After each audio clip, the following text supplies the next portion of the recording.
if I know that 1 is a 0, then that means that the k value is 1. And then the other thing we know is that x minus the k value, so x minus 1 is a factor. So something that I'm going to be able to do so far is I'm going to be able to say that this x to the third power is going to equal x minus 1 multiplied by something x squared something something something. And to figure out what that ax squared plus bx plus c is, I need to divide x to the third power minus 7x squared plus 13x minus 7. I need to divide that by x minus 1. Okay, so to get that set up,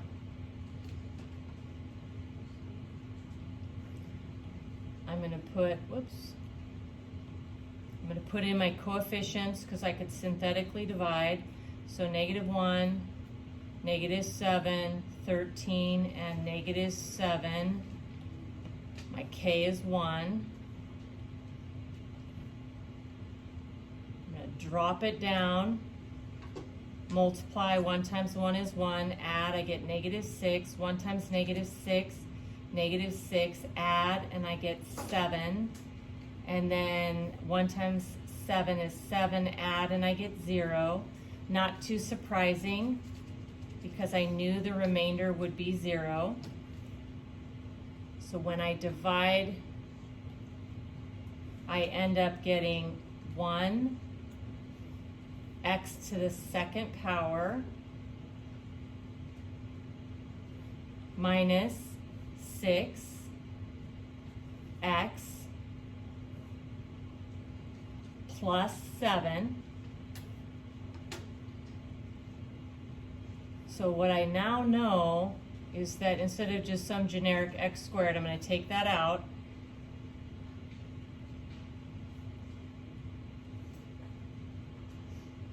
And so if I multiply this linear one and the quadratic together, then I'm going to be back to the x to the third. Next, my mission is to factor this one. Now in this case, I get lucky.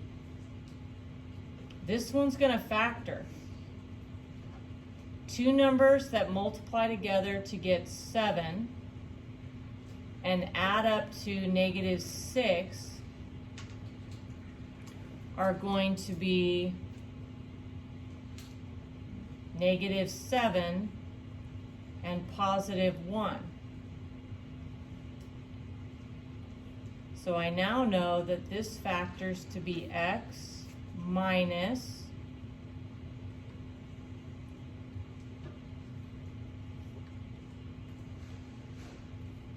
a -7 and x minus 1. We'll bring this one down. Okay. So this particular one, the final answer, writing this